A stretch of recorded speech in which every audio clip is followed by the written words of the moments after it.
احنا الباطنيين et il y a des gens qui vont vers l'interprétation profonde et d'autres c'est la surface, pour vous résumer un petit peu. Hein. Et comment il s'appelle, Jacques Berck voulait aller, qu'est-ce qu'il y a derrière, c'est-à-dire une interprétation du Coran. C'est un homme exceptionnel. Et moi, quand il a terminé, j'étais tellement impressionnée par cette conférence que j'ai fait comme ça, dans ma spontanéité, j'ai applaudi. La salle n'a pas applaudi. Il me regarde, il me dit, Aïcha, on n'applaudit pas le Coran. J'ai dit, mais pour qui vous prenez-vous, maître? J'ai dit, vous n'êtes pas le Coran. Vous interprétez le Coran. Et c'est toute la salle qui a applaudi. Tous mes collègues, tu sais, vraiment, il y avait comment il s'appelle, Sadaq, il y avait tous ces gens-là. Moi, j'étais très spontanée et je leur disais ce que je pensais. Et il me dit, on n'applaudit pas le Coran. Et je dis, Ma'adallah, vous n'êtes pas le Coran. J'ai applaudi votre interprétation du Coran. Et il était heureux. C'est vous dire que ces gens-là, moi j'ai beaucoup d'estime pour eux parce que, surtout Jacques Berck, Massignon, André Miquel, quelle que soit leur orientation idéologique, ils ont étudié l'islamologie avec beaucoup de respect de l'islam. Il y a eu des orientalistes qui étaient, vous pouvez aller voir, comment il s'appelle, ce que j'ai cité tout à l'heure, des orientalistes qui ont tout dévié, qui étaient au service de la colonisation, qui ont légitimé la colonisation, qui ont légitimé... Comment peut-on légitimer la domination de l'homme par l'homme? Comment peut-on légitimer des massacres? Mais ils étaient là, ils étaient dans leur délire, et voilà. Jean Jaurès, il a dit oui, l'école obligatoire. C'est pas Jean Jaurès. Jean Jaurès aussi, il a pris position contre l'Algérie. Mais c'était, comment il s'appelle, Jules Ferry. Il dit, il y a une loi en France, mais il y a une autre loi chez les indigènes. C'est-à-dire l'école obligatoire, c'est bien ici en France, mais elle n'était pas obligatoire en Algérie. C'est-à-dire c'était des gens courageux ses yeux, mais tout ce qui est indigène, il ne faut pas... Et puis des positions comme ça, non, il y a eu des gens qui ont pris quand même des positions intéressantes. Et il faut leur tenir... il faut les saluer et puis faire un hommage à ces gens-là, parce que quand même, et jusqu'à présent, on voit des gens qui étaient moines et qui sont dans l'honnêteté.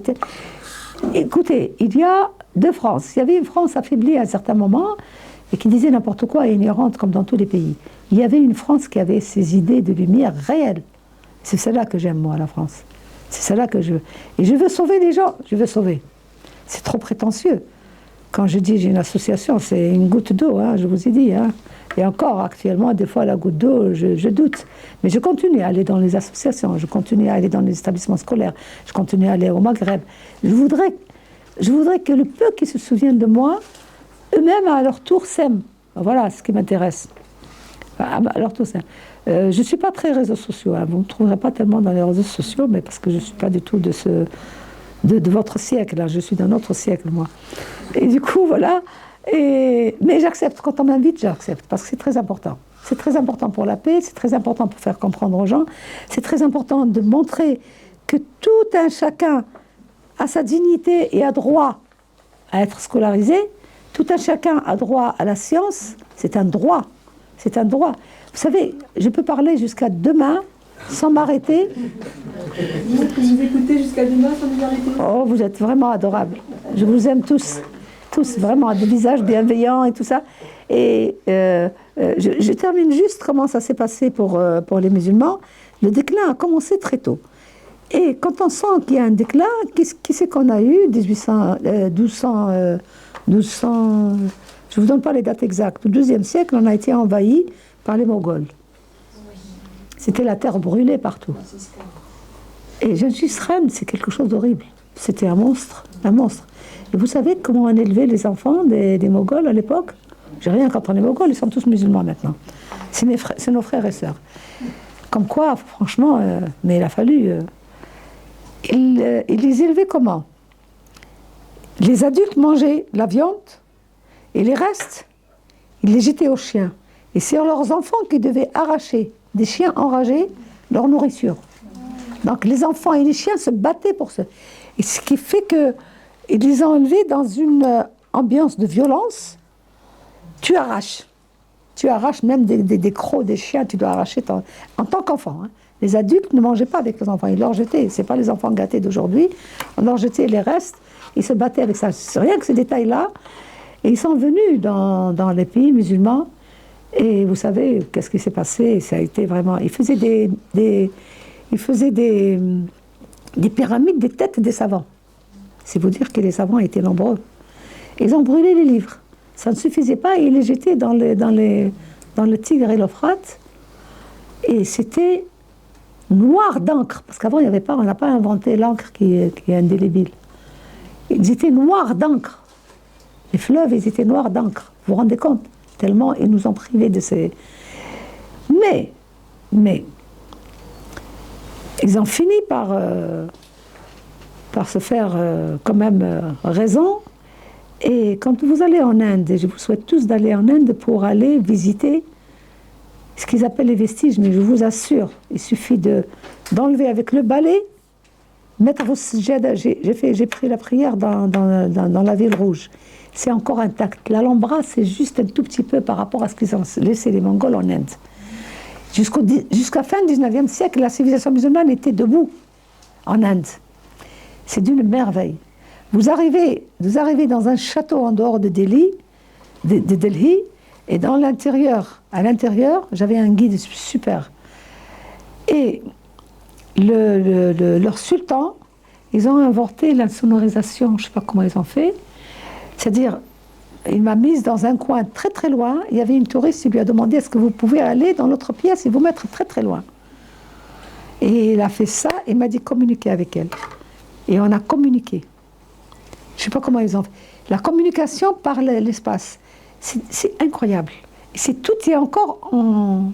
Ils ont beau faire, il y a les hindous actuellement qui ne sont pas raisonnables et qui suivent une malédiction qui s'appelle, comment il s'appelle? Maudit, il est maudit, hein, je suis désolée. Non, mais c'est tous les gens qui sont dans la haine, c'est terrible. Et il a, sur la place où ils ont brûlé la mosquée, il a construit un temple hindou qu'il a été... ça, c'est des gestes qui appellent à la haine, qui a été faire l'ouverture de ce temple, etc. Mais ça, c'est des semeurs de haine, j'appelle ça. Et la haine, elle ne va pas durer, parce qu'il faut qu'on fasse...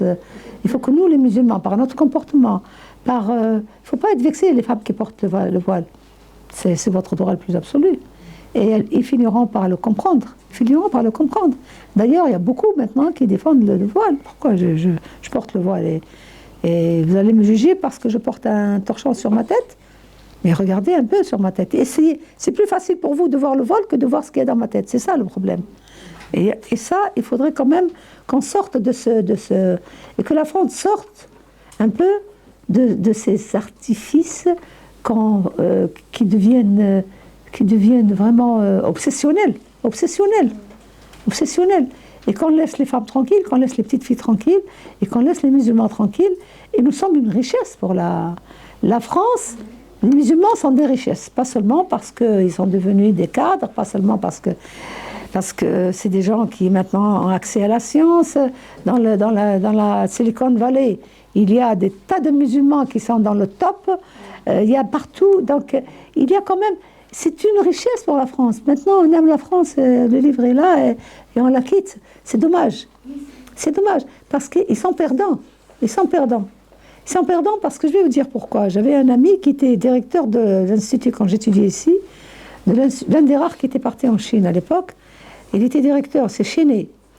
Il est parti en Chine et il était démographe. Il a écrit un livre que vous pouvez consulter, il est là à la bibliothèque, il est comme ça. Pourquoi? Parce qu'il y a les statistiques. Il est prospective, il est perspective. Il dit, l'Occident, il est appelé à disparaître. D'ailleurs, son livre s'appelle Le crépuscule de l'Occident. Et qui c'est qui fait des enfants? Je suis désolée, c'est les musulmans, c'est les étrangers. Donnez-leur leur chance. Ils sont français, ils sont nés en France. Donnez-leur leur chance. Ils aiment la France. Laissez-les prendre les positions qu'ils méritent. Laissez-les étudier. Donnez-leur leur chance dans la scolarisation. Ne les mettez pas dans la ségrégation dès la jeune école. La jeune école, il est nul. Ben non, il n'y a pas d'enfant nul, c'est pas vrai. Et puis à l'école, le maître, le professeur, il a dit que tu es nul dans la cour. Il va chez ses parents, il voit le bulletin. Oh mon Dieu, qu'est-ce que j'ai fait au bon Dieu d'avoir un enfant aussi nul?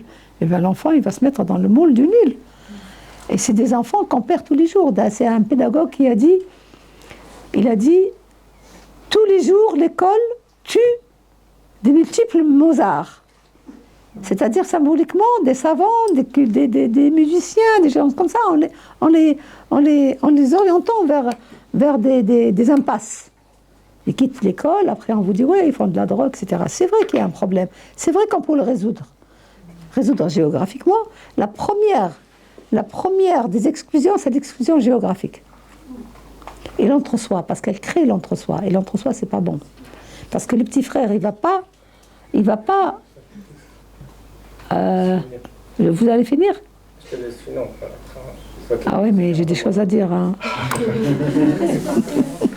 Je plaisante, je ne peux pas tout dire. Je termine. Écoutez, je ne reviens pas sur l'immigration, vous connaissez les problèmes. Mais je voudrais dire simplement que la civilisation arabo-musulmane, elle a eu des problèmes internes, genre je vous ai parlé, elle a eu des ennemis externes. Les premiers, c'était les Mongols qui ont tout cassé, tout, etc. Elle ne s'est pas relevée. Ensuite, il y a eu les croisades. Les témoins, parce qu'il faut voir les croisades du côté des Arabes. C'était les hommes qui étaient grands, le sang était jusqu'aux genoux. C'était la barbarie la plus totale. Et donc, les croisades, après, on s'est dit chic, alors on va se reconstruire. Non, on ne s'est pas reconstruit. Il y a eu encore de nouveau, dans le monde musulman, des trucs de pouvoir, des contestations, des trucs, des machins. Ibn Khaldoun a vécu ça, et il a vu que, il dit lui-même, il dit la science et la politique ne font jamais bon ménage. Il a essayé de faire la politique. Son frère a été tué. Lui, il s'est caché chez Zénat en Algérie. C'est là-bas qu'il a écrit son discours sur l'histoire universelle. Et c'est là-bas qu'il a vraiment la Muqaddima, sa propre Kitab al-Ibar, sur sa propre autobiographie. Et donc, ils ont continué, etc., jusqu'au Mouahidine, jusqu'à Malik Ben Nabi, Allah rahma, que j'ai connu. J'ai pas beaucoup connu Malik Ben Nabi comme Hamidullah. Hamidullah, c'était un grand frère. Mais Malik Ben Nabi, je l'ai connu dans ses conférences. J'étais lycéenne, il venait, il prenait son temps, et c'est pour ça que moi, je viens, on m'appelle, je viens partout. Quand on m'appelle, je viens. De peu de choses, et je ne suis pas Malik Ben Nabi, hélas. Mais il venait nous initier, il venait nous parler de notre islam, il venait nous parler de notre civilisation, il venait nous orienter pour qu'on sorte de cette nuit coloniale. Et donc, voilà, c'est comme ça, et on faisait du volontariat. Jeune, moi, j'ai 15 ans, j'étais dans le volontariat. C'est parce qu'après, je suis partie à Paris que j'ai découvert les bidonvilles, et que j'ai travaillé dans les bidonvilles avec nos sœurs, avec nos frères.